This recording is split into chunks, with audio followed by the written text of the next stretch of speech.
ठीक है। जय हिंद बच्चों, आज आपकी पाठ्य पुस्तक प्रखर का पाठ 14 विराम चिन्ह आपको समझाएंगे।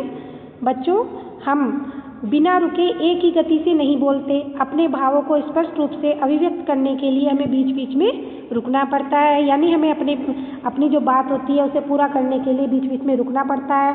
इसके लिए भाषा को व्यवस्थित यानी ठीक रूप से बोलने और लिखने के लिए हमें बीच बीच में रुकने के लिए कुछ चिन्हों का प्रयोग करना पड़ता है। इन्हें हम विराम चिन्ह कहते हैं। विराम का अर्थ होता है रुकना और चिन्ह का अर्थ होता है निशान। इसके लिए कुछ निशान दिए गए हैं जो वो आपको समझाती हूँ। विराम चिन्ह किसे कहते हैं, इसका आंसर या इसकी परिभाषा इस प्रकार होगी। विराम को प्रकट करने के लिए प्रयोग में लाए जाने वाले चिन्हों को हम विराम चिन्ह कहते हैं। अब आते हैं, हमारे कुछ चिन्ह दिए गए हैं। सबसे पहले है हमारा पूर्ण विराम। पूर्ण का मतलब होता है बेटा पूरा, विराम माने निशान। जब हमारा वाक्य पूरा हो जाता है तो उसके अंत में हम क्या लगाते हैं पूर्ण विराम, यानी एक जैसे इंग्लिश में आप फुल स्टॉप बोलते हैं एक वाक्य पूरे होने पर, इसी प्रकार हिंदी में एक वाक्य के पूरा होने पर हम क्या लगाते हैं, पूर्ण विराम लगा देते हैं। जैसे मैं किताब पढ़ता हूँ, है ना, तो हमारा वाक्य पूरा हो गया। या मैं स्कूल जाता हूँ, वाक्य पूरा होने के बाद हम विराम चिन्ह लगा देते हैं, उसको हम कहते हैं पूर्ण विराम। वाक्य के समाप्त होने पर जो हमारा वाक्य पूरा हो जाता है यह चिन्ह उसी के बाद लगता है।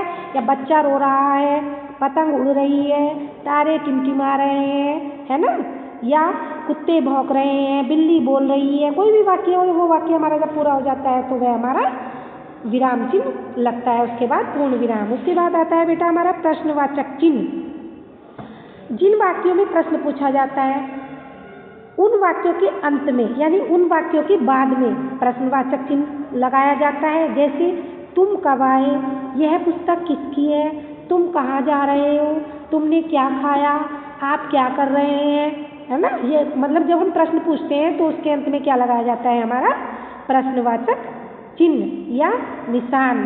उसके बाद आता है हमारा अल्प विराम। अल्प का अर्थ होता है बेटा थोड़ा, विराम माने रुकना।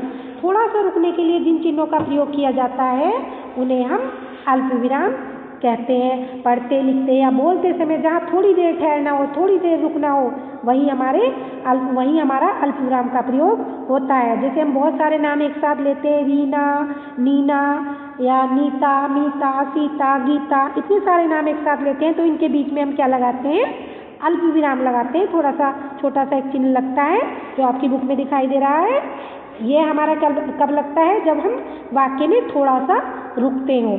आओ मेरे पास बैठो। अगर बेटा इन चिन्हों को हम सही स्थान पर नहीं लगाएंगे तो इससे वाक्य गलत हो सकता है। इसीलिए हमें चिन्हों को समझकर और ठीक ढंग से प्रयोग करना चाहिए।